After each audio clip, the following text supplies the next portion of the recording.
Welcome to See You on the Other Side, where the world of the mysterious collides with the world of entertainment.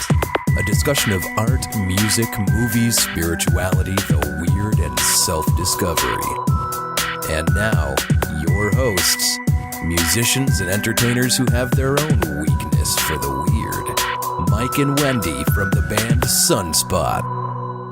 Welcome back to another beautiful February day. Yeah, it's unbelievable. I don't know what's going on here. Like, when we talk about weird, let's talk about the weather in February.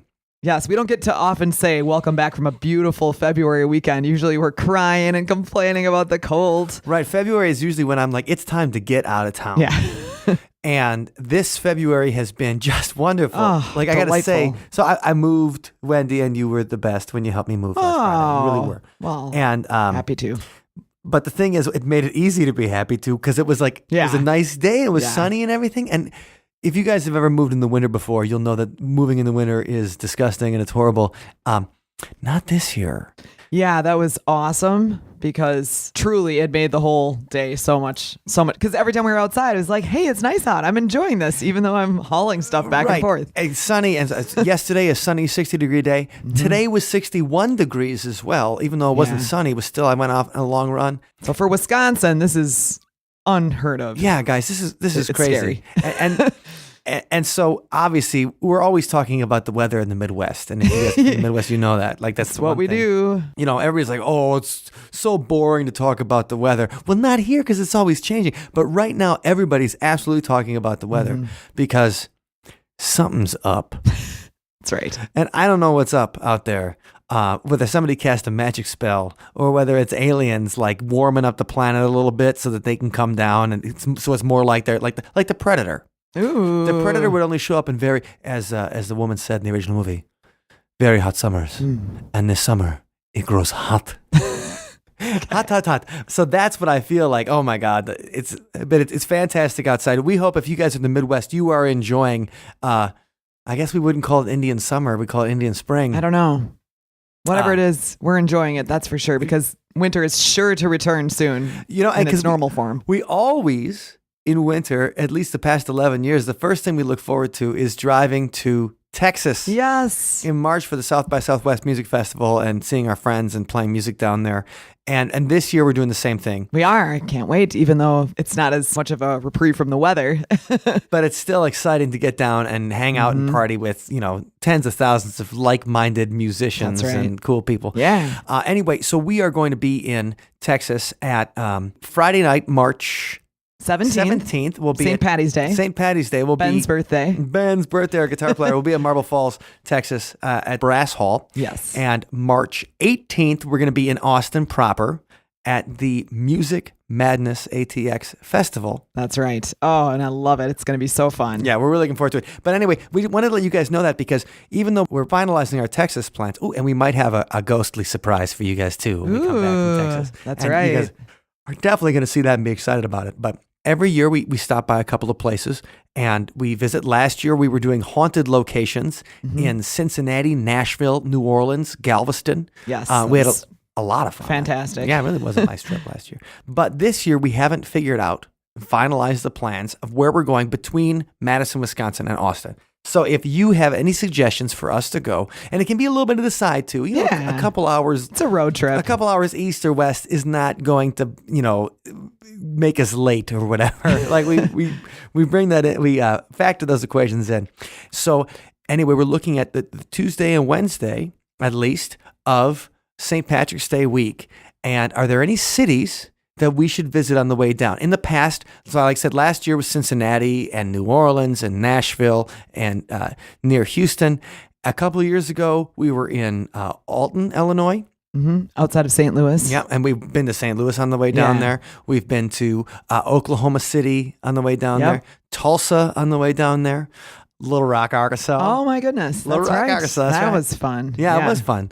But the thing is, we like to go to different cities, and we can do a little paranormal thing. We got some music to do. So if you have a city that you'd like to suggest, please send it to us, and you can tweet us at Other Side Talk, or you can say at Sunspot Mike or at Sunspot Wendy. Yeah. Or you can also email us at show@othersidepodcast.com. Mm-hmm. Or you can say something on the Facebook too. We check that too. Yeah. Anyway, but that's going to be a fun thing we're doing next month. And we wanted to elicit your suggestions because we're getting down to the planning. It is less than a month stages. away. All right. Coming up in the interview today, okay, Jack Hunter is a PhD candidate and he's over in the UK. Hello. Yes. Accent time. Right, accent time. And anyway, Love it. So Jack has a really interesting perspective on an anthropological approach to the study of the paranormal. That's a new topic for our show. Is it a paranormal approach to the study of anthropology? Either way. Anyway, Allison from Milwaukee Ghost jumps in and joins us too. And we interviewed Jack this weekend, and you should check it out right now. Jack Hunter is an anthropologist and PhD candidate in anthropology at the University of Bristol in the UK. He is also the editor and founder of the far-reaching online periodical Paranthropology, Journal of Anthropological Approaches to the Paranormal. We're delighted to talk with him today about all manner of cross-cultural adventures into the unknown. Welcome to See You on the Other Side, Jack. How you doing today? I'm good, thanks. How are you? Fantastic. So you are currently in Bristol? I'm not actually in Bristol, no, but at university in Bristol. Oh, okay. I live in mid Wales, which is a little bit further north than Bristol. Okay. And a bit more rural. All right, fantastic. So joining us today is my sister Allison Jornlin from Milwaukee Ghost. Allison, thanks for coming on today, and thank you for suggesting this very interesting interview candidate today. Oh, so excited. Okay, so, Jack, I guess we're interested to learn a little bit what got you into a paranormal approach to anthropology. Like, what was your inspiration?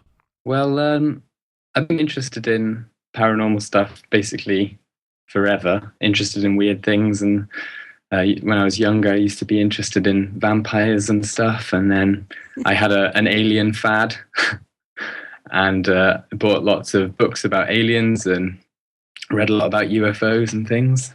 And then at some point, I also became interested in kind of like druidry and magic and Wicca and a little bit of witchcraft.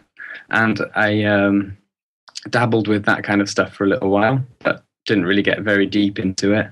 And you can't go to school for that, even in the UK, right? No, you can't. Okay. Yeah.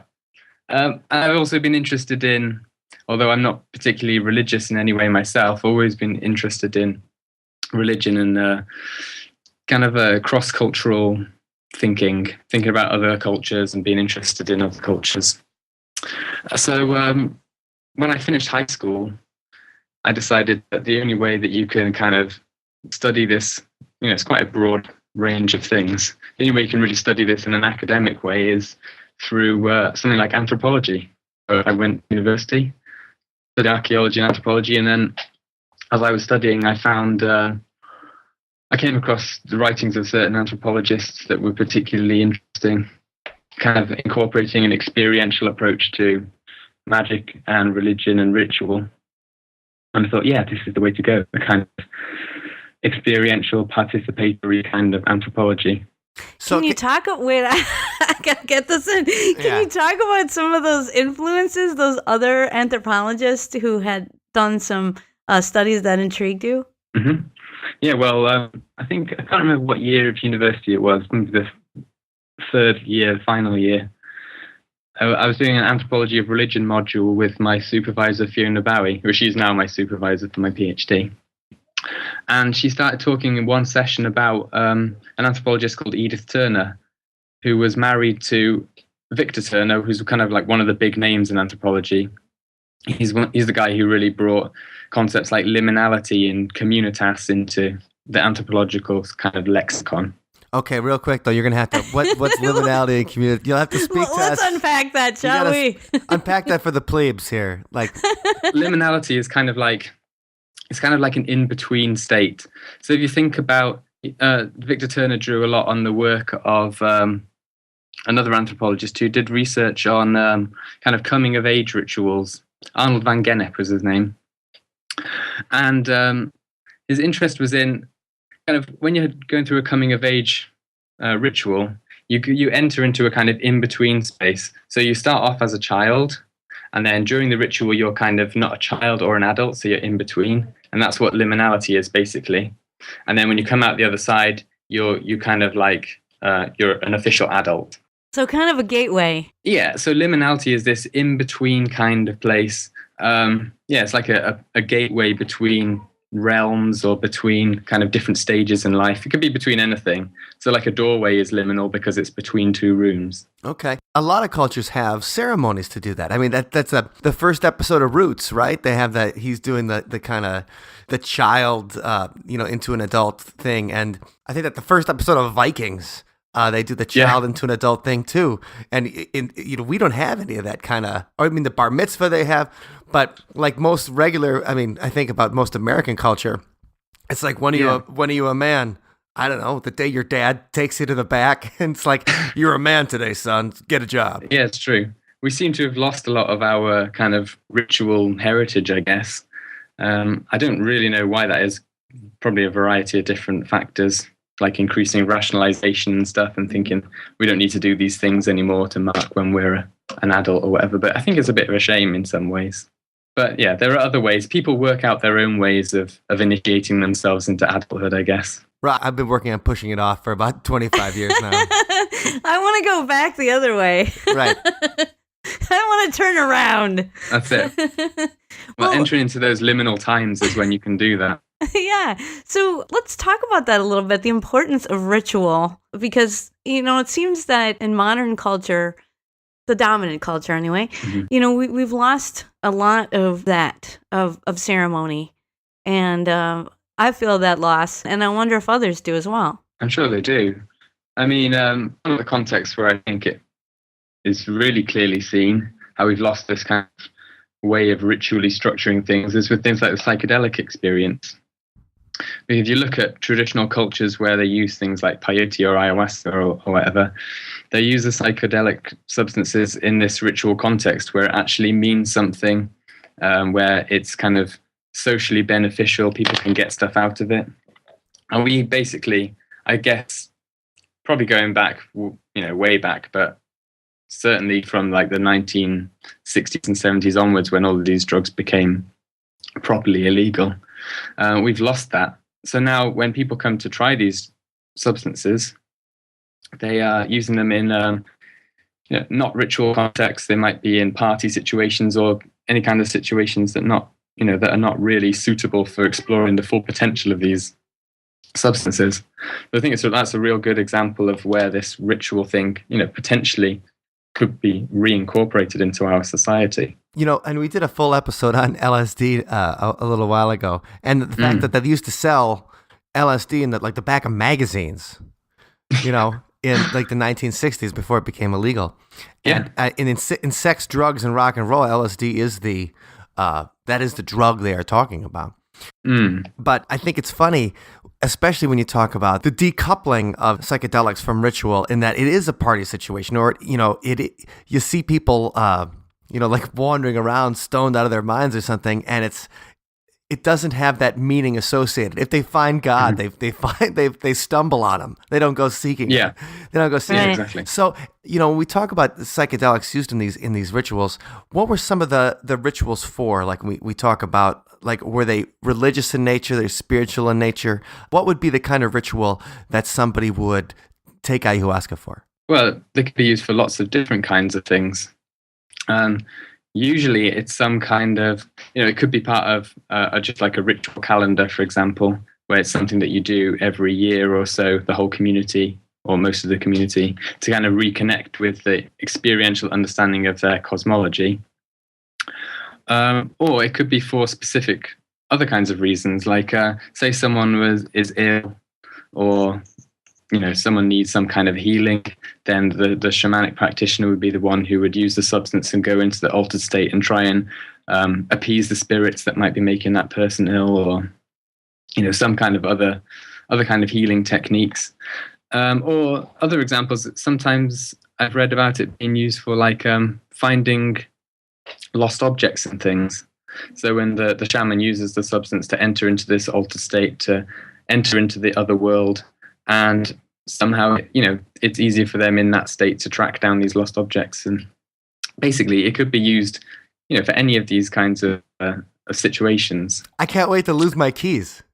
Like, oh, my keys are gone. Oh no, have to trip. Get the chance to find it. I have a ton of questions, of course, but we're getting to the heart of it, I think, in that our own dominant culture seems to have lost its way in terms of the sacred. It seems that the sacred is not there. And I was actually talking to someone just last night about their experiences with psychedelics. And of course, I always am seeking the spiritual, and I wanted to know, well, was it a spiritual experience, And this is someone that I was talking to that has had lots of experiences when she is not on the medicine of, seeing ghosts and having extraordinary experiences. But she was telling me, oh, no, LSD and mushrooms, that's all in your head. And I was surprised about what the disconnect there of her party orientation towards psychedelics and how it wasn't connected at all with her experience of the supernatural. Yeah, I think in part it's kind of due to our culture. For a long time, like I said before, at least since the 60s, but I mean, even going back before that. And it's interesting. Have you seen the book Shroom by Andy Letcher? No, I haven't. I'll put that on the reading list. It's a good book. It's like a social history of magic mushroom use. But they found, you think of people using magic mushrooms like way back in the Celtic times or whatever, but there's not that much kind of evidence for that. And the only kind of historical evidence for mushroom consumption, like psychedelic mushroom consumption, is very negative. Like it's a dangerous thing. You shouldn't eat them. It'll kill you. It's poisonous and all that kind of stuff. There's only relatively recently that people, well, in Europe anyway, people have been using these magic mushrooms. And I think a lot of that is kind of embedded in our culture. So we have a real negative association with them. It's interesting. There was an anthropologist, an ethnobotanist kind of semi-professional ethnobotanist called Gordon Wasson. Semi-pro. There's a league for ethnobotanists, right? Like, it's, then you're up in the big leagues when you're... The League of Extraordinary Ethnobotanists. Yes. Right. Well, he talked about what he called mycophilic cultures and mycophobic cultures. So a mycophilic culture is a culture that really likes mushrooms and they're happy to try different kinds of mushrooms. And then you have mycophobic cultures that are very afraid of magic mushrooms and things. Oh, like myco, like the... Myco, yeah. Like, MYCO. Like mycology, mycelium. Exactly. Isn't corn, that QUORN stuff, that's all made out of mycoprotein? That's a mycoprotein. Yeah, so that's how I even know that, because I eat like corn stuff. He's a vegetarian. I'm a vegan, so... I'm a vegetarian. Our dominant society is kind of mycophobic. Definitely psychedelic mycophobic anyway. Yeah, so this leads me to talking about a personal experience with you, where I teach at an intertribal school. So I am in a situation where on the day-to-day basis, I'm in two worlds. I'm not really in the dominant culture anymore. I mean, I am. I mean, it's the fight against it, I guess. But one example is this year I went from being mycophobic to mycophilic. I had always been interested, but just really this year, something about it. I got into it. I was able to, and these are all non-psychedelic mushrooms, just foraging. Boring. You understand? Sorry, but I'm getting to the spiritual part though. All right, man. So my interest, by coincidence, coincided with the best year for mushrooms we've had here in Wisconsin in decades. And so I was trying all these foraged mushrooms, and it was a great experience. And then at school, I walk a certain pathway to the parking lot every day for 10 years. And one day I'm walking by and I see something just off the kindergarten playground. And I had just learned about these giant puffball mushrooms the weekend before. And I'm like, hey, could that be? And at that time, it was just like the size of like a softball. And I went over to it, and it was indeed one of those gigantic puffball mushrooms. So I enlisted my class to measure it. We were measuring it every day and like comparing the growth and everything like that. And then one day I was leaving for a long weekend, and I thought, oh man, I really should measure it before I leave, because when I come back on Monday, then there'll be a difference and we can do the math and such. So I went out and I got my trusty tape measure. And I went to measure the mushroom. And as I'm measuring the mushroom, I hear some commotion in the woods. And I'm like, Bigfoot, is that you? But no, it was two little ground squirrels, chipmunks we call them, and they were wrestling, and they rolled out of the forest at my feet, literally. And I'm like, this is strange. This doesn't usually happen. That's your spirit animal. There's a superhero named Squirrel Girl, and that could be you. It could be me. So, I try to look for signs now of non-ordinary reality. And so that was the clue. And then I'm just like, I'm not Snow White, guys. This isn't safe, And so they ran off, but, they didn't even, acknowledge me. And then I went continuing measuring the mushroom, and they did it again. Yeah. And so then I had my measurements, and I went away. And when I came back, I talked to my Oneida teacher at the school, because I said to her, I feel like I'm getting a message from the mushrooms this year, but I don't know what it is. And then as I described to her about, my skepticality, how I have been a paranormal investigator for some years now. And when you run into all manner of wacky people and a dearth of evidence from your investigations and just mostly nothing happening, you get really jaded about it. And that's where I've been for the last few years. And if the mushrooms are talking to you, Allison, then you probably should have just dropped acid that day and hugged the squirrels. Just be like, I think I flipped my switch. I've definitely flipped my switch. But this is, one of the things that did it is I'm talking to her, and I described, I've been feeling very skeptical of late, but then, this happened. And I feel like there's some message in here. And then I described to her about mushrooms and how underneath the ground, at any given time, there's miles and miles of mycelium that you never know is there. But it's always there. It's communicating to the forest. It's sending nutrients. It's supporting and underlying everything. And then just very, very infrequently does evidence of it burst forth and, become apparent. And then, just as soon as that, it's gone. And then I got the message as I was explaining that to her that, that is what spirit is like. Spirit is underlying and nourishing everything. And so I came upon this idea of the necessity of the decolonization of belief, that we are in a situation now where, we can choose and we don't have to kowtow to the tyranny of materialism anymore. There are different perspectives, that you can choose to adhere to. If you find that they're more aligned with you personally. And yeah, I like your comments. Good. It's interesting talking about mushrooms and mycelium and all of that stuff.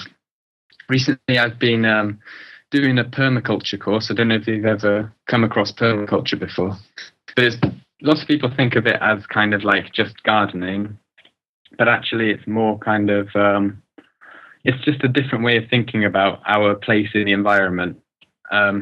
So, for example, it thinks in terms of systems, like ecosystems, and how we're part of an ecosystem. So if we want to produce a productive garden, for example, then we have to kind of engage and participate and observe and interact with our own environment to see what kinds of plants work best there. But basically, it's just to realize that we are a part of the system.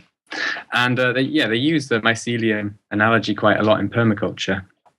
These networks of interconnected beings, basically, all kind of symbiotically living together, the way that the mushrooms help provide nutrients for the trees and all of these kinds of things. It's really interesting. But I've been thinking a lot, just going back to what you were saying about how we can choose the way we think about the world. I've been thinking of ways of tying in kind of like local folklore traditions, kind of like local ways of thinking about the landscape with a kind of permaculture and underlying permaculture understanding of the environment.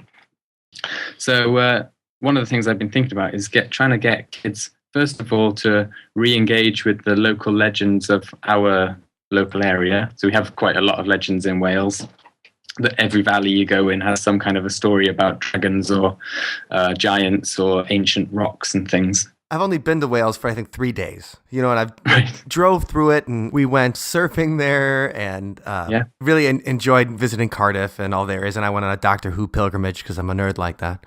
But so, drove around really, but to make it clear to the listeners, when you talk about there's so many beautiful mountains and hills and there's a lot of rural majesty that I think when you say everything can be associated with a legend or a folktale, that when, and I love the Midwest in the U.S., and a lot of it's beautiful, but a lot of it's super flat.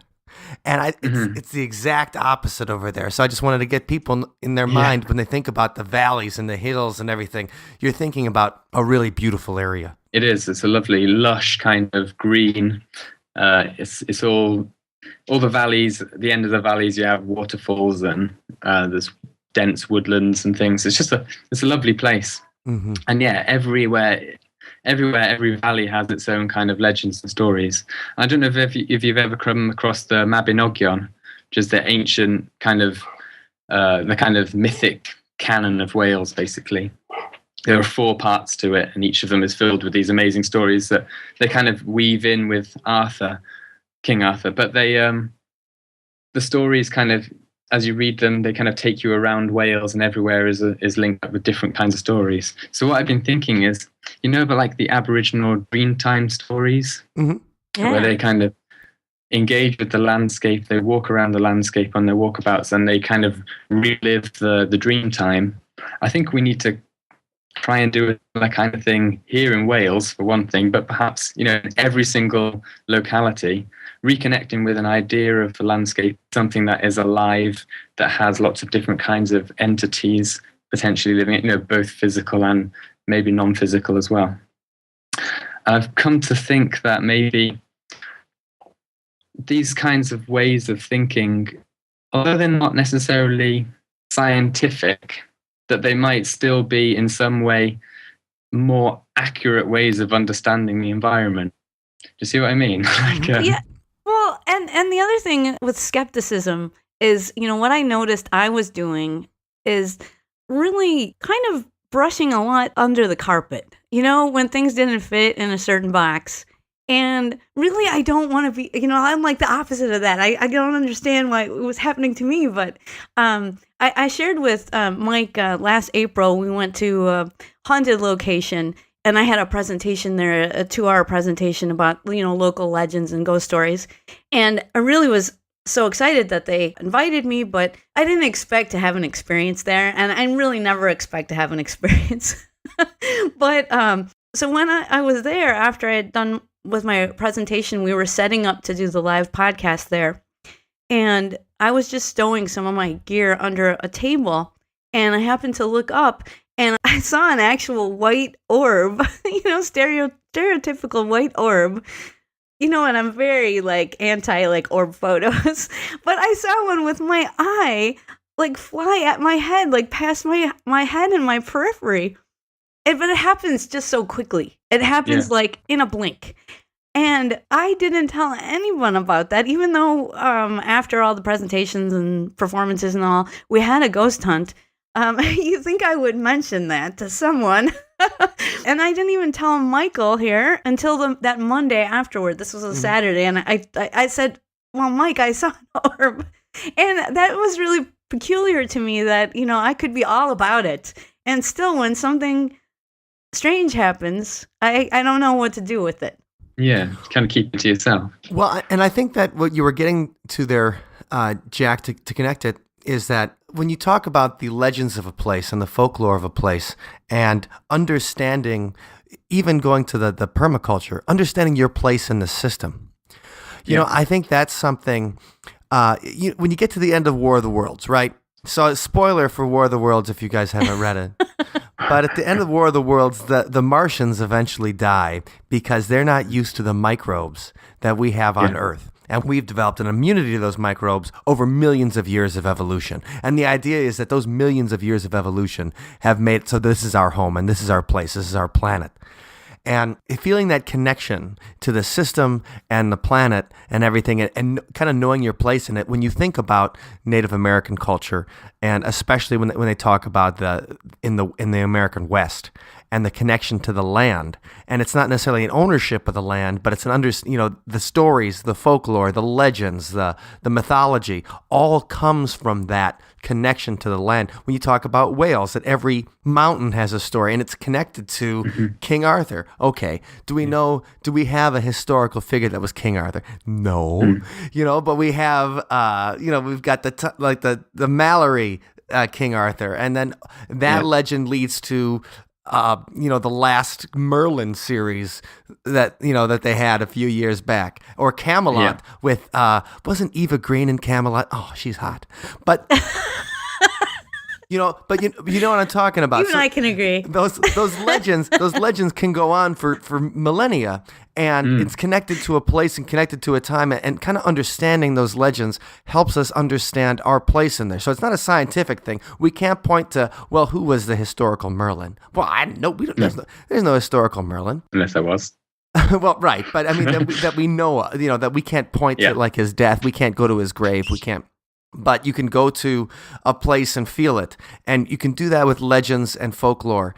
And really in the U.S., that's something that we're not great at, because our ancestors, our recent ancestors for the Europeans have only been here for maybe a couple hundred years if on the East Coast, or less than 100, or 120 years if you're like in the Midwest and stuff. And if you're in California, the European legends only go out less than 100 years. So I think there's a need for us to feel that kind of connection to a place, and that kind of understanding of understanding our place in that system.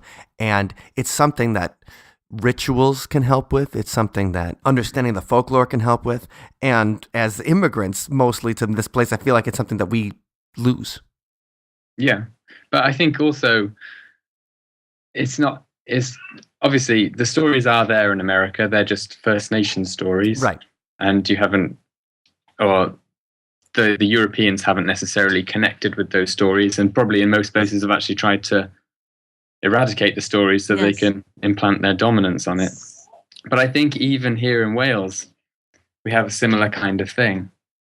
In fact, probably in most places in the Western world, in scare quotes. Right, we're still using the terminology like we're talking about the sun never sets on the British Empire here. In this Western world, we've lost the connection with the meaning of these stories. This is why I think we need to reconnect with them and try and get young kids to reconnect with them as well, because I imagine going out into the village and talking to people here, for example, not many people are going to know about the story of the dragon that lived up the valley, or the story of the giants that built a bridge over the valley, or whatever. They're just not going to have heard about that, because there's something about our culture that has kind of eradicated that kind of stuff. I just doesn't want to think about it anymore. I'm more comfortable thinking about the kind of geological processes that have created the valley, in purely physical, material terms. We're not interested in the stories of how these big rocks appeared there or whatever. And that seems like a fun way to do it, too, because it's like, okay, now Allison and my father was a high school science teacher. So he'd take us out and be like, well, here's where the glacier deposited all the rocks. And blah. And he did a great job. He was a smart guy. But you're sitting there like, I'd love to see, okay, I want to hear about the glacier, but I also want to hear about that giant, too. Yeah. Like, how can we connect them? So it's like, okay, here's the scientific explanation, and it's awesome. And here is the legend, and it is awesome. Right. They're two ways of interpreting the same system, but the kind of mythic narrative approach allows you to kind of participate in it. And I think it's that participation with the landscape of, even going back to ritual as well, it's participation in ritual that allows you to experience what the ritual is all about. Just like it might be participation in the landscape that allows you to experience what the landscape is all about. And if people were beginning to participate in the landscape a bit more, then we would have more respect for our local areas and want to preserve our traditions and things. And also, encourage the diversity of these legends. I mean, we don't want everyone to have the same legend in the same place. We want to see naturally occurring stories and narratives for individual places. Well, think of the homogenization of Santa Claus. Like, even that particular thing, it's like the Coca-Cola Santa Claus. Like, that's cool, but I want to hear about Father Christmas, or I want to hear about Connect Ruprecht going in and beating some kids. Yeah. Especially when they're bad. Krampus and Sinterklaas. And I love the idea of getting people to root into their local folklore and to the environment. And I think that certainly can help us to, start experiencing the world more fully. And it's, I'm very, very interested in science, but it's another way of thinking. It's another tool in your toolbox. It's not the be all and end all. It's not the only way that you can experience life. And it's not an either or situation. It's both of them together help you to gain a kind of a broader understanding of the landscape or of your place in the landscape. I think it's the same with all kinds of, theories and explanations for things, especially if you think about something like in anthropology and thinking about spirit possession. A lot of my writing is all about saying there are these functionalist theories, there's these medical theories, there's these psychological theories and cognitive theories and all of this. But if you were just to take one of those theories and assume that it explains the whole of the phenomenon, then you're missing out on loads of other different aspects that are equally as important. And actually, the complexity of the phenomenon starts to make more sense when you take all of these different theories, kind of like say, yeah, this one explains this aspect of the phenomenon, but it doesn't explain that. Maybe this one explains that. It just shows you how complex the thing actually is. I'm talking about spirit possession now. Yeah, and I know you've talked before too about the validity of people's experience. And, I want to get into that a little bit because my own experiences, that's what I'm dealing with, like fighting against this idea that, oh, that's crazy. Well, in your case, Allison, it is crazy, so that's fine. Well, just not even being able to process it because it's so foreign to what you're used to. But it is part of experience. You can't just, I'm sure that people do. I'm sure, if I'm doing it, if I'm brushing things under the rug and I don't even mean to, I'm sure you people who are more adherent to, the dominant culture, what crazy experiences might they be having? But nope, it doesn't well, match. And what kind of crazy experiences did you find remarkable? So you studied obviously a variety of different cultures, and is there any particular kind of experience that you find that happens to a lot of people? Could be in ritual, could be just in folklore, but is there anything in particular that you find is remarkable that cultures share even though they haven't been in contact with each other? Well, yeah, there's loads of different ones. I mean, near-death experiences, for example. There's a great historian of religions called Gregory Shushan, who did an amazing study of near-death experience reports in societies that couldn't have had any contact with each other, and only using records, the oldest records he could find of those societies. And sure enough, he found that even in societies that had never been in touch with each other, they were still reporting the classic features of near-death experiences, which is pretty cool. Spirit possession or spirit mediumship, the belief that the body can be possessed by spirits, is pretty much a worldwide phenomenon. Most cultures have some kind of an idea that this is possible. Do most cultures treat it as something that's scary? Like we all think of possession. I mean, the first thing we think of is, vomiting pea soup. But how do most cultures think of it? Does something scary? Some think it's positive? Some is excited about it? Well, there's two different ways of thinking about spirit possession. You can have, on the one hand, like negative spirit possession, which is probably more like what we see in films, but it's usually associated with illnesses and things like that. So if someone is ill, the medicine man or the shaman or the priest might suggest that that's some kind of, possession by negative spirits. So that's the negative side of it. And that kind of possession usually requires some kind of an exorcism or something to get rid of the spirit, or a ritual of some kind. And then you have like voluntary spirit possession, which most people call mediumship. And this is something that we find in a lot of cultures, that there are designated members of societies whose job it is to go into their trance and allow spirits to communicate through them. There's an anthropologist called Erica Bourguignon. I can't remember the exact figures that she gave now, but it's something like 90% of the societies she studied from this sample of adequately described societies had the belief that altered states of consciousness were associated with spirit possession. So it's one of those things. It's an interpretation that people derive from their experience of altered states of consciousness, or it seems to be. And as we're all human beings, we can all engage with these altered states, and they have it. It's one thing that's really widespread. So when it comes to spirit possession, so the people in the culture that would take it would that be like a shaman or something who would or the medicine man who would kind of use this possession then to heal or to make a prophecy? Yeah, exactly. There is a distinction between shamans and mediums. The usual, or one of the usual distinctions, is the extent to which mediums are able to recall what happened during their trances.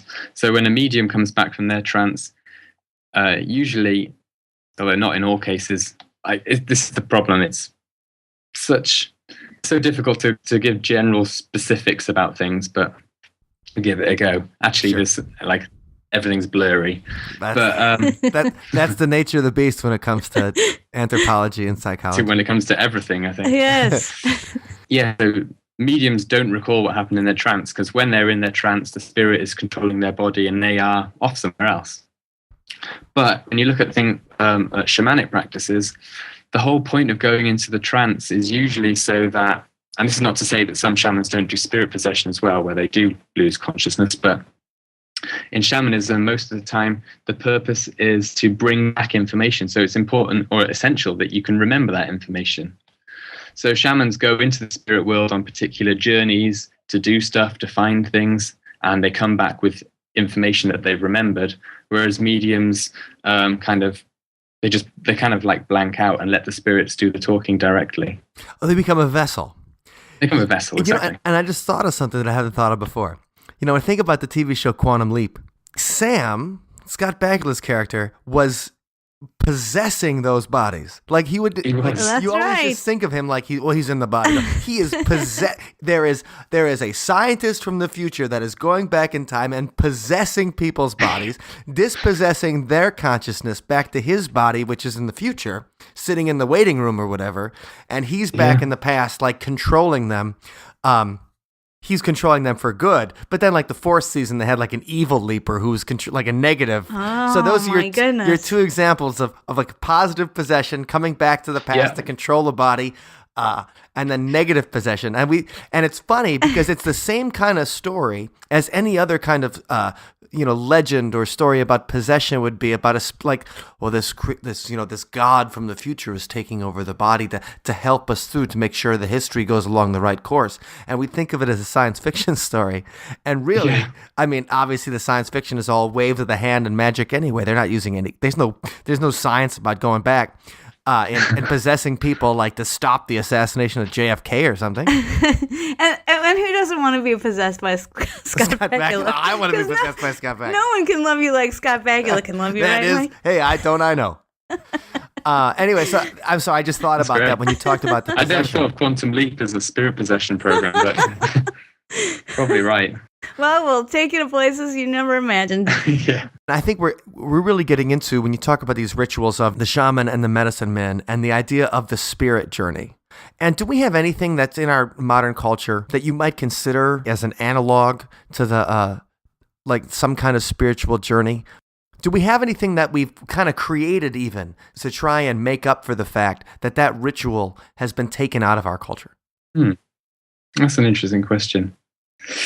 Well, immediately the thing that popped into my mind then was like, things like Lord of the Rings and Star Wars, because they are the hero's journey. Right. The hero's journey, exactly. Yeah. It follows the mythic archetypes.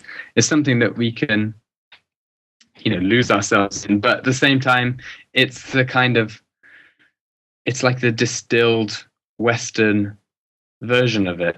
Do you get what I mean? It's it's distanced from us. It's not, we don't go on the journey ourselves, but we observe it. It's like we've separated ourselves from it. And it's through the media, so it's kind of like, well, that's just TV or that's just movies. It's not real. Yeah, exactly. It's handed to us as like, here's your substitute for not being able to experience it for yourself. Well, what do you see as like the role of psychedelics in maybe bringing some of that ritual back? I think that there's potentially a role for psychedelics in doing that, but obviously it has to be done sensibly. And if it is done with, I think people do this. Start beginning to realize that we need to use these substances responsibly and sensibly and for a purpose. I mean, it's fine. It's good to use them for entertainment as well. But as long as we are aware that we're using them responsibly and sensibly, then I think they could benefit us. You mean I didn't accidentally bump and grind with Jesus at a rave that one time? Like I thought I was Mike. Hey, he brought glow sticks.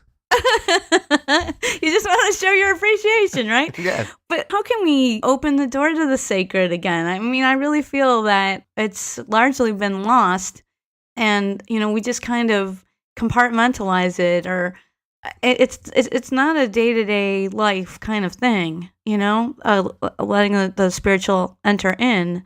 And I really think that at this point in our evolution, we really need that. We need to get that part of us back. And I know through connecting through legends, like you said, and connecting with nature, we can certainly try to find our way back that way. But yeah, it's just like, how do we get out of this materialist mode of thinking, this reductionist mode of thinking, and back to something more holistic? Mm-hmm.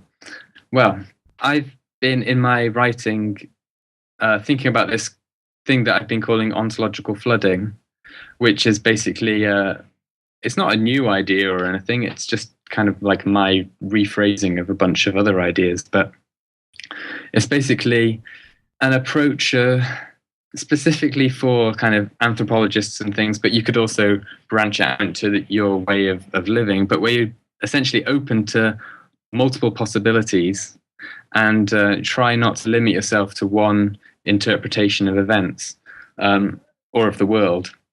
So, like, for example, in the Western world again, or Euro-American world, we take science as the best model for understanding the world. But like I was saying before, myths and ritual and legend and things like this give us another way of perhaps more empathetically understanding the world, not as kind of like objective, separated entities, but as participatory, parts of the system.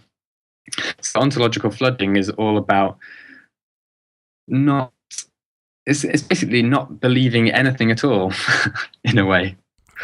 It's just experiencing what happens. And then if you have certain kinds of experiences that other people would consider weird or abnormal, don't just brush them aside and ignore them, but kind of engage with them and experience them and participate with them and see where it takes you.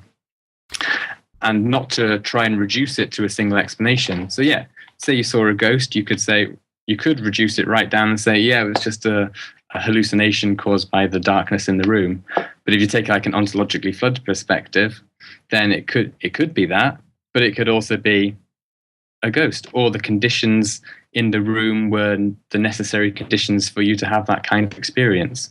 And once you start to open yourself up to exploring these other possibilities, no matter how weird or strange they are, you might be moving towards a more kind of accurate representation or explanation or description of the thing that you were experiencing. Do you see what I mean? Yeah. And so ontology, can you explain that a little bit? What that refers to in the ontological flooding term? So an ontology is basically, it's like your map of the things that exist within reality, the things that exist as in what's really real. So, for example, if you were a materialist and the only thing that really exists is, matter, the only thing that really exists is matter in complex systems, but there are no other parts in your ontology. If you exist in, or if you live in a kind of like an animist ontology, then there are other minds in the world as well, and that's just another aspect of an ontology. So when I talk about ontological flooding, I mean like we're just letting in all of the possibilities, all of the potential things that there could be. We have to, be open to them. We have to not build walls, blocking us off from stuff, and actually engage and participate in experience. Well, and I think that's an interesting thing in that it leaves other explanations open, number one, but it leaves almost anything, because you can't actually do something unless you believe you can do something. There's very few times in the world where you will do like when you're a baby, obviously, and I've got a baby, and so I see the baby amazed by everything. Like, oh my God, I can't believe I turned over. Can you believe I turned over? I can't believe I turned over. Like, I didn't even know that was possible. Yeah. How many times in your life have you done something that you did not think was possible before? And then you believe it, and then you can do it all the time. Yeah. Like, it's true. A lot of times with physical things, I was talking about surfing before, or you think about wakeboarding or all these kind of things. Like, before you know it's possible to stand on that board, and then it just goes into your subconscious, and you have this kinetic way of learning it and understanding it. And so when we think of everything of our, and listeners at home, I'm pointing to the front of my head.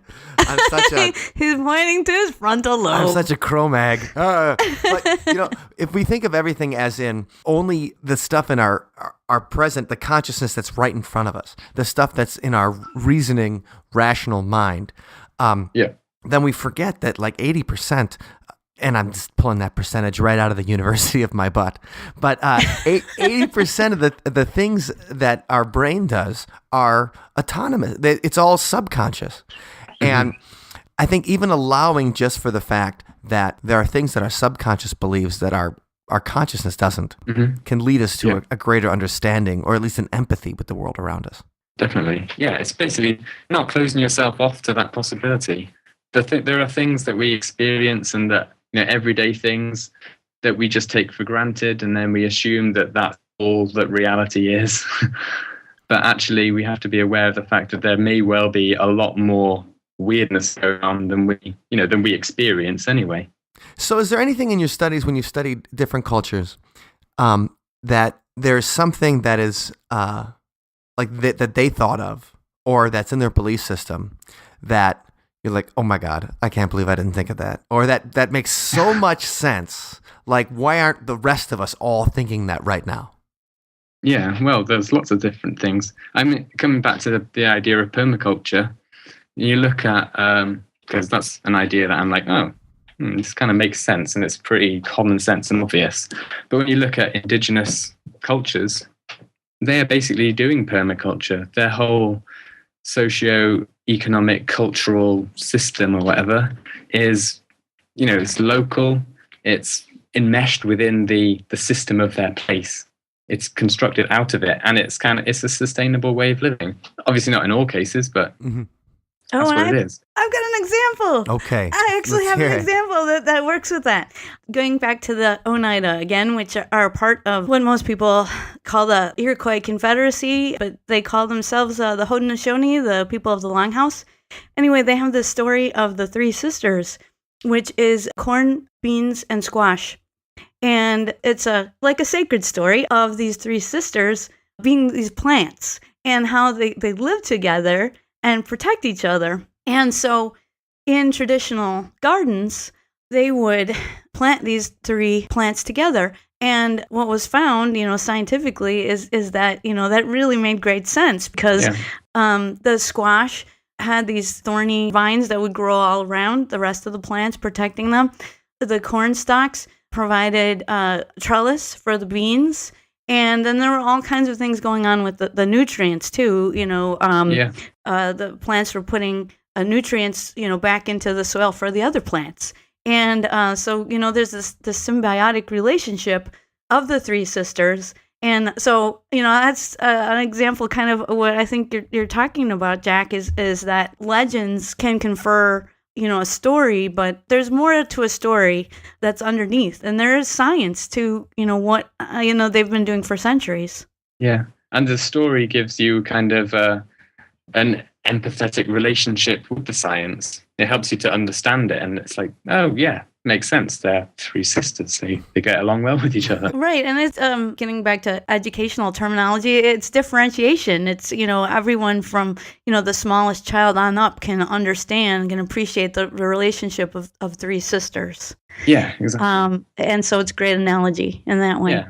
And it'd be an interesting way of doing kind of like using indigenous stories to explore other kinds of ideas that you might not have encountered before, like scientific principles. It's cool.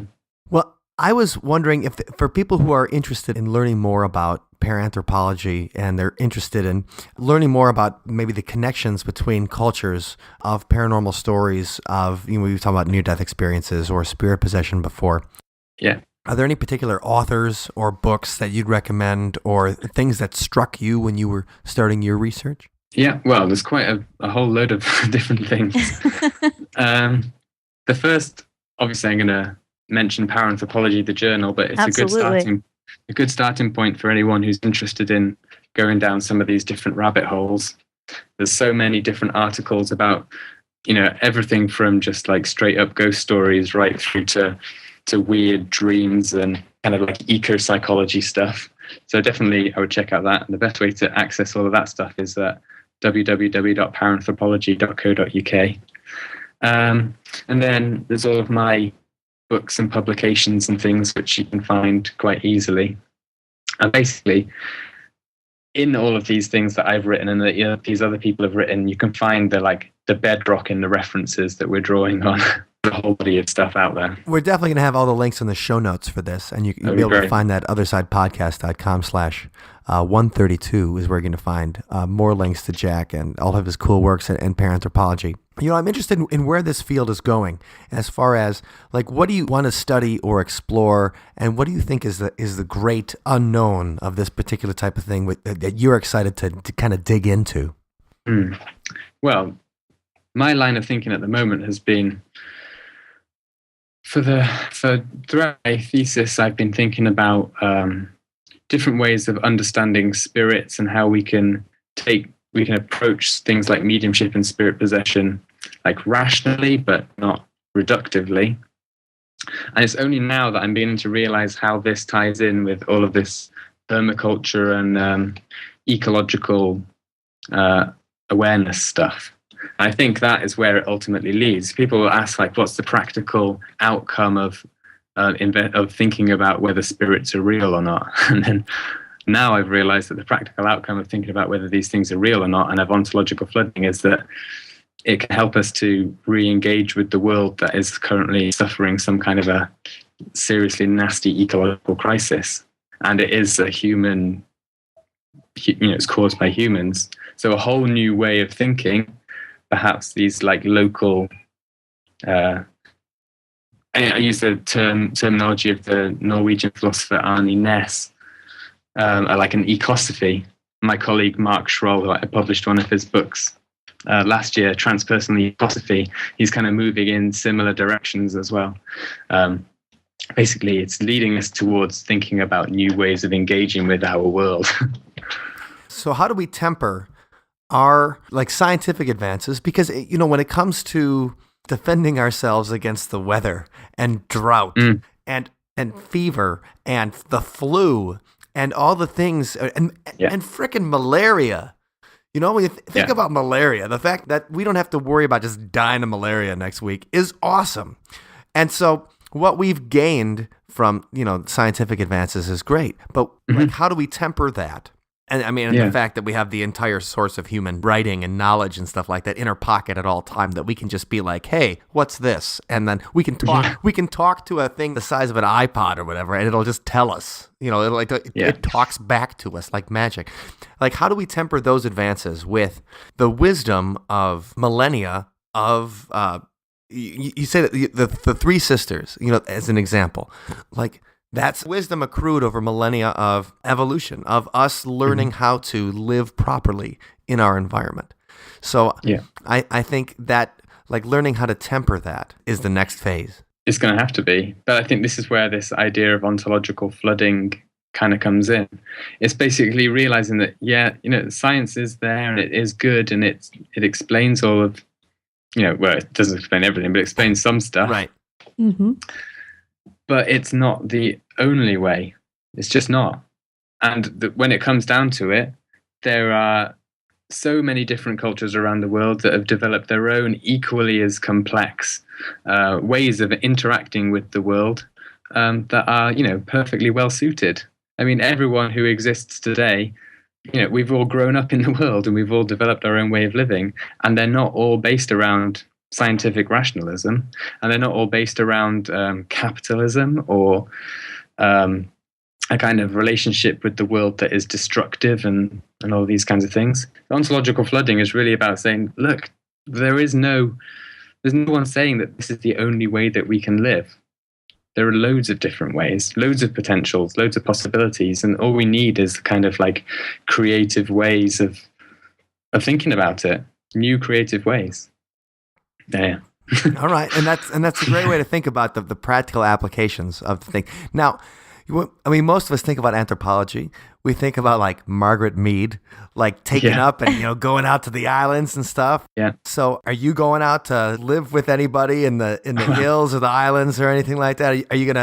Are we gonna see you like dropped off in Brazil, like parachuting out there in the middle and just be like, "Hey guys, I'm Jack. How we doing today? Take me to your shaman." I would love to go to Brazil, but this is the thing.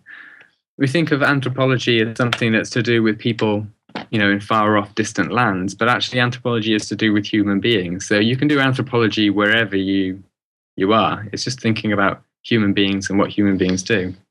So my research was actually with spirit mediums in Bristol. So suburban people living in predominantly like Euro-American Western culture, who at the same time as doing all of that stuff also gather together every week, more than once a week, to communicate with spirits through entranced mediums. So you don't have to go far to do anthropology. You don't have to go to other countries, although you can, obviously. And I think that's funny because when you say that, like just suburban mediums, like first of all, Suburban Psychic could be the next big reality show. But oh, God save us. But I find myself, running into people, obviously in our line of work, which is dealing with weirdos like ourselves. Like you're gonna run into people that say, like, "Oh yeah, I talk to the dead."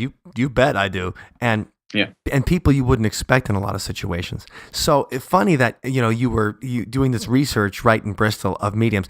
Now, when you were doing that and you came into that for the first time, because I know I always talk to a medium. I'm trained by my entire life of thinking of the whole spiritualist phenomenon as it's all BS, it's all crap, that kind of thing. When you were doing that research, how did you get over? How did you maybe get over like and of course you'd been in the university system. How did you get over your prejudices in dealing with them and maybe allow yourself to be ontologically flooded? Yeah, exactly. Well, it's funny. The very first time I went to one of these seances, automatically it smashed my preconceptions, because when you think of Victorian seances and stuff, you think like old manor houses or whatever with Victorian gentlemen all like tight ties and whatever. And they're at night and there's a storm outside and they're doing a seance around a table and things like that. But this seance that I attended was in the morning, so I had to be there for 9 a.m. Wow, a 9 a.m. seance? That doesn't sound spooky at all. I had to get out of my student accommodation and walk up the road, and it was all frozen and icy outside, so it was a very bright day. And I got to the place and we went out into the garden. I was like, "Oh, what, we're doing the seance in the garden?" Took me to the shed and we were doing the seance in the shed. All of a sudden, all of the preconceptions were already blown out of the water. And then when I went in there, I was like, I'm not expecting to see anything or whatever. But then I did. I saw stuff from the very first seance, but they were things that weren't like obviously physical things. They weren't things that I could automatically say that was just some kind of a trick. They seemed, in fact, to be more kind of like subjective, like visual things, like little flashes of light. And I saw the medium's face appear to shift and transform, turning into other people's face. And they were really like on this board, they were liminal experiences. They were on the borderline between apparently objective and subjective, which as soon as you're in that frame of mind, you have to be open to it. It's happening in front of you. So the first time you went to a seance, you didn't get there tripping balls or anything like that. Because you had to walk over the ice and stuff like that. So number one, you got to be connected with the physical enough to be able to walk there. Yeah. And, so you were not tripping. Well, that's the thing. Like, one of the understandings of the seance that I've developed since then is that the whole situation is there basically to induce trips in people. Obviously, we know that sitting in darkened rooms can induce altered states of consciousness. It's a tried and tested method of producing visual imagery. Using music, which they used music, even though it was just popular music. Wait, music is also what popular songs did they use at the seance? Like you think, Was it like Adele or something? Yeah, what kind of music it was before Adele. It wouldn't be like Spice. Like nobody goes to like, let's talk to the dead people. Turn on the Spice Girls. Like no, not dead careers, dead people. Be surprised. Because part of the idea is that the more upbeat the music is, the more kind of energy it produces, and the easier it is for spirits to come through in that way. They like a jovial atmosphere. So you wouldn't, I wouldn't rule out hearing Spice Girls in a seance. Sure. So it's like raising the cone of energy, right? You're exactly. trying to, I get it. But it doesn't matter what kind of music it is. We know that music has this capacity to induce us into altered states. So, if it's got drums in it, we can use that.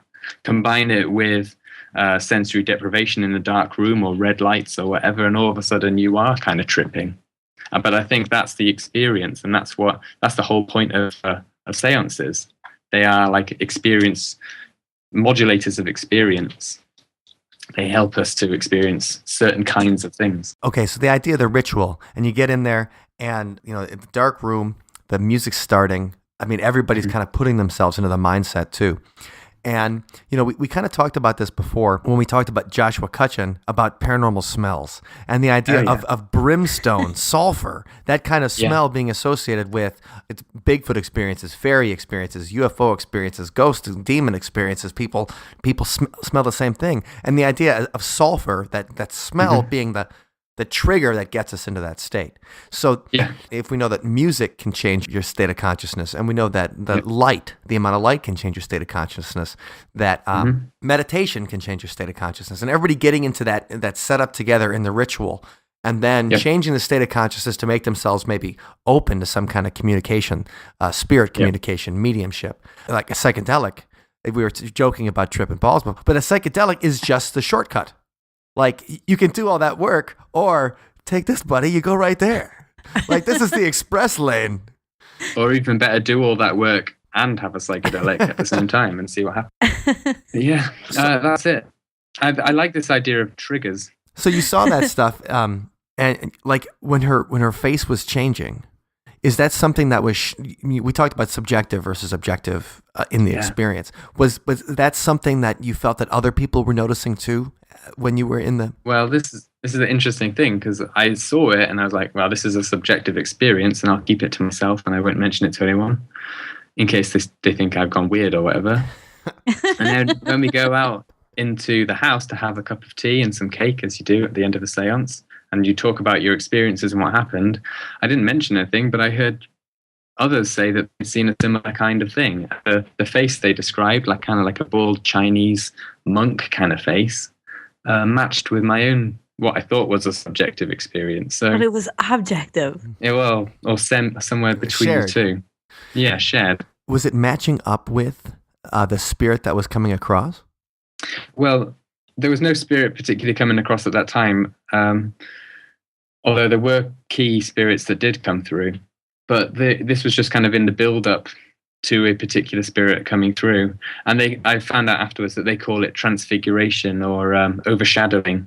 It's where the face changes. And it was just basically like lots of different faces coming and going, wow.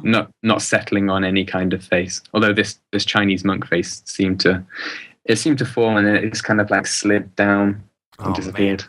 And that wasn't the control or anything, was it? Because I know mediums sometimes will have a control over that. They do, yeah. I don't think so. Wait, what do you mean control? Like a spirit control. It's kind of like the spirit.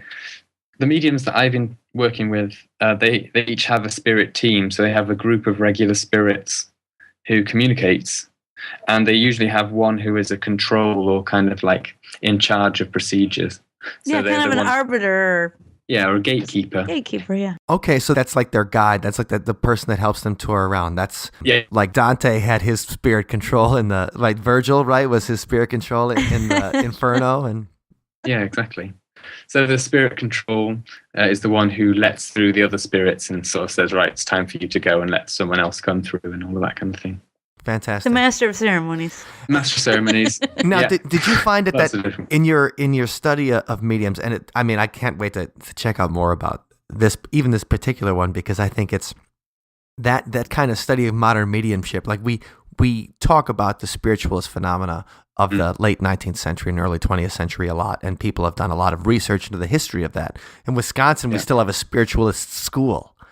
Yeah, we have a spiritualist school. Then we have one of the only existing spiritualist camps as well during the summer. Okay. So yeah, one of like 3 in the United States. So you can still go Yeah. and see a seance right here and do the whole thing. But I'm interested. good. So did you see anything in any of the seances that you visited and that you studied that kind of blew your mind, where they knew something that there was like no way you could know that, or they had a connection to someone and delivered some information that they either had to set it up, or you're like, this has got to be real. Knowing the unknowable. Yes. Yeah. For me, I've never had any kind of like major, with the mediums that I've spoken to, major things that have just clicked. And it's like, definitely something weird and paranormal going on here. But it's the kind of cumulative effect for me. Different things, like, so for example, having my own subjective experience is seemingly verified by someone else, or the consistency of spirit guides or spirit communicators over time. So, if they were faking it, you might expect them to slip up every now and again, but they don't seem to. They seem to be distinctive personalities or whatever. It's just a cumulative effect of little things like this. And then there have been occasions where we've kind of been expected to be convinced by it. Mm-hmm. And it really wasn't convincing. So with certain kinds of physical mediumship with ectoplasm and all these kinds of things, I went to a couple of seances where that was supposed to be produced, and it wasn't as convincing to me personally as the more subjective things that I'd experienced earlier with less developed mediums. So that's interesting. So that, like, nobody got slimed or anything? No, it was just this like a strand of spirits basically said, do you want to see some ectoplasm? And everyone's like, yeah, we want to see ectoplasm. Yeah, the answer is Of course we do. yes. Right. Yeah. It's just some dude in the back with silly string. Bang! Well, it wasn't silly string, but it seemed to be like silk or something, but it was not very impressive, unfortunately. But I obviously I didn't go up and touch it or anything, so can't rule out the possibility that it was real ectoplasm personally. Where But did it come from? it was just coming out of the cabinet. Oh, out of the cabinet. Okay, Okay. because I know it can come out of some strange place. Well, sure. the Right. And history of we mediumship. talked about that in our discussion of the paranormal bromance of Houdini and Arthur Conan Doyle. That one of Arthur Conan Doyle's favorite mediums, she had ectoplasm out of the hoo-ha. The paranormal hoo-ha, and that was the thing. And Houdini's like, I just don't buy it. And so, like, if you're studying something and trying to remain professional, and you're like, hey, that's you. Why don't you get a sample of that? That's right. Kind of This is the thing. Like, even though I wasn't particularly convinced by this demonstration of ectoplasm, you can still look at all of the Victorian and Edwardian psychical research stuff, and all of these guys were in their day jobs scientists and university types. We trust them on everything else, like Oliver Lodge and William Crookes, for example. We trust all of their scientific discoveries and breakthroughs, and we wouldn't have TV and stuff without them. Mm-hmm. But then when it comes to them talking about what's his name, the co-discoverer of evolution, Oh yeah. Wallace. Yeah. We take evolution for granted as something that happens, but then when they start talking about going to seances and seeing ectoplasm and things, we're like, nah, don't believe that. But Well, hey, we wouldn't be able to go to space without Isaac Newton, right? We wouldn't be able, like most of the things we wouldn't be able to do without Isaac Newton. Yet, at the same time, he's trying to figure out, okay, man, I want to get rich by turning lead into gold. So let's work on this. And so we're all like, well, fully that's all. invested in alchemy. We're like, oh, that's all crap. But that's half of what he did. Half of what he did is like the most important foundation of our engineering. And the other half, somebody'd be like, you're crazy, Isaac. And he'd be like, he'd throw an apple right at you. It's the same with like Giordano Bruno. I read something about him yesterday because it was like the 500th anniversary of his execution or something. But obviously, he was executed because he was talking about how, there are other planets in space and there's probably life on them, and that we go around the sun and all these kinds of things.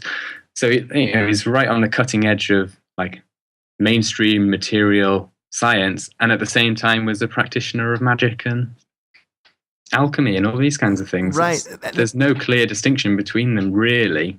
And that's an awesome point. I think it's like, well, we believe them one way, and then we discard the rest of what they say as just, as we'd say, oh, that's crazy talk. And how can you, like these brilliant minds, how can you just separate that stuff? Right, and that's not authentic either. To have that separation is artificial. And I think by bringing those things back in, I mean, maybe that's where we'll get to integration. For the future, to see that the spiritual and the scientific are not mutually exclusive. And I'd say we have one more question for you that I kind of want to get out, Jack, is that for anybody listening, what would you say is, if you want to kind of reconnect and you want to, feel closer to, maybe your town or your ecosystem or anything or like reality that. in general. Or just, just feel more grounded yourself. As someone that's studied probably the rituals and ceremonies of a ton of different cultures, without just, going in and having to find a dealer and grab some acid or whatever, or like going out in the forest and finding some magic mushrooms or whatever, whatever low life is hanging out in the street corner. What would you recommend as maybe one of the best ways to kind of feel more grounded, feel more connected? We were talking about the rituals and triggers and stuff like that before. What was something you'd recommend? Going out for walks is a good one if you want to engage with your local environment. But when you're doing it, pay attention to your experience, the whole phenomenology. This is something that I kind of tie into my work in some ways, but it's just life, isn't it? It's the experience of being a living being. And it's when you start, like I was teaching an A-level class the other day, and I suddenly had a realization to myself that I actually exist. And I was like, I just stopped in front of the class. It's like, yeah, this is weird. It is weird. Existence is weird. And we exist. So that it's through our own existence that we engage with reality and connect with it. We just have to we have to think about it. Don't just ignore the fact that we exist. Don't take it for granted. Right. It's a weird thing. It's the weirdest thing that we should be a sentient being that exists in a universe in the first place. It's just totally crazy. That's funny. He had that moment of appreciation, like, holy crap, I'm here. Like you were saying, ontological flooding, maybe we can become more comfortable with all these possibilities existing at once, like broadening our interpretation of events or just letting it be there, and not just brushing it away, like I have done. Well, and it's okay to have a balance too. It's okay to be like, well, sometimes, when you go to the dentist, you want them to give you some hard science about your gums or whatever. You're like, okay, I want to. And then sometimes you need to take out the garbage, and it doesn't have to be a spiritual experience. And so you have to balance that with the idea of like, well, leave yourself open to the idea of taking a walk in nature. I know this sounds like such a cliche now. Don't look at your phone, or just It's true.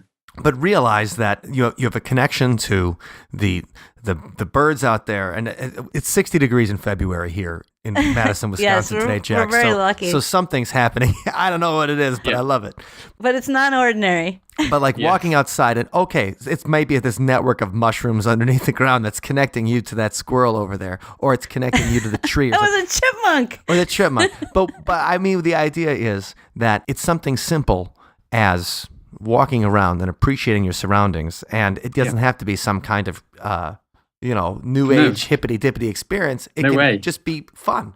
Yeah, it can just be being alive. I mean, that's the thing. When we just, for some reason, we distance ourselves from nature. We don't think that we are a part of it, but there's no other way. We are it. We are nature, as much as we don't want to think that we are. I think that's the simple realization, really. Mm-hmm. And then to bring in the analogy of the phone, like looking at your phone, you're looking for notifications, and maybe put the phone down and look for similar notifications in nature, that they're out there and they're maybe coming at you through a different direction than you're usually comfortable like receiving messages. But maybe there are messages coming through. Ooh. And you just have to open yourself up to them, and then once you click on it subjectively, you'll be able to connect with those things more easily over time through practice. Yeah, just be receptive. And it may be a lot more valuable to you in understanding yourself and understanding the world than seeing what your friend had for breakfast. Yeah. Fantastic. Oh, Jack, I got to say, we'll have to bring you back sometime when you have a new book or something to talk about, because I'm totally interested in everything you've got going on. So thank you so much for joining us today. Thanks for inviting me. Much Thank you. appreciated. And you guys can find links to all of Jack's stuff and his books and the Paranthropology and everything right at our show notes, othersidepodcast.com/132. Thanks, Allison and Jack. Thank you. Thank you. Another great interview, Mike, and thanks, Allison, again for suggesting having Jack on the show, because that was certainly different and certainly cool to hear. Anarchy in the UK with Jack Hunter on Paranthropology. Paranthropology. And a special thanks to Jack, of course, for working with us on our altered time zones. Yes, it's true. When somebody's on Greenwich Mean Time, or whatever, they're way ahead of us. But Jack was a cool guy. Make sure you check out the links to his books and stuff like that. And those are in the show notes at othersidepodcast.com/132. One of the things that Jack talked about was ontological flooding. What? Right. So ontology, and we didn't explain this that much in the interview. Ontology is the study of being. Okay? So, he talks, he's like, it just blew my mind that I exist when he was doing a lecture. And it sometimes it does blow your mind. Like, we exist. We're here. Yeah. Like, Wendy. How do you explain that, Mike? We're in our little office talking about paranormal stuff and talking about band stuff right now. And it's just like, we're here. Whoa. Right, man. Whoa. And I know that sounds kind of like something some kind of stoner college student would say. But at the same time, studying consciousness is something we just discussed and in the song a couple of weeks ago, the mirror test, like our conscious, like how do we know what makes us alive? What differentiates us? And so when Jack talks about this ontological flooding, the idea that you're open to all possibilities, you don't close your mind off to anything. And that is the materialist point of view, so feeling something, the physical aspect, the spiritual point of view, how does it make you feel? How does it strike you? And there's also the mythic aspect. What's the story of the place you're at? What have the humans before brought to that perspective? And so ontological flooding, I think, inspired the idea for this week's song. And this week's song especially, too, because we talk about anthropology and the different shared experiences that cultures have across the world. One of the shared myths in cultures across the world is the idea of the flood, Noah's biblical flood. Yes. And a whole bunch of cultures have this thing that sometime in the past, a huge flood happened on this planet. Okay? Mm-hmm. So that kind of, we thought, well, the ontological flooding, and also this kind of brings out the anthropology and the shared experiences between cultures. And so this Sunspot song is called The Flood.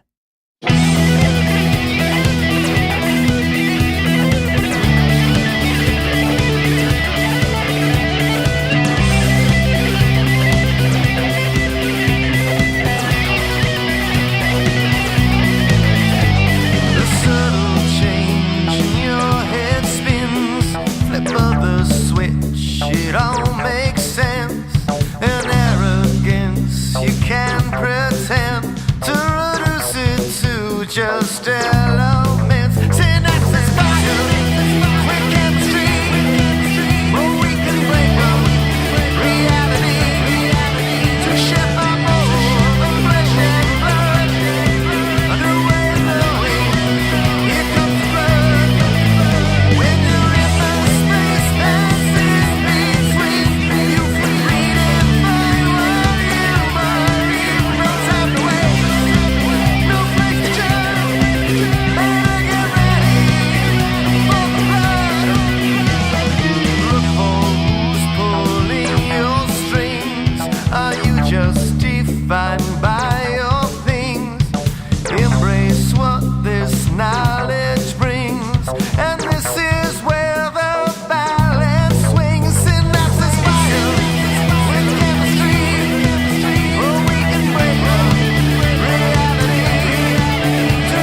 you for listening to today's episode.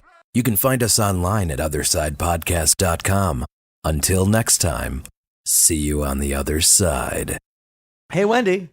Hey, Mike. You know who we don't want to forget? I do know who we don't want to forget. Who's that? We don't want to forget Ned. Ned's the best. And also the rest of our Patreon supporters, because all of you make it possible for us to continue doing this on a regular basis all the time, creating podcasts, creating songs, making videos, coming up with new, crazy, weird adventures to go on and share with you and bring you guys into. So thank you so much for being part of that community. And if you guys are not part of that community yet and you're interested in being in it, you can visit othersidepodcast.com/donate. Thanks and have a great week. Hey, Wendy. Hey, Mike. You know who we don't.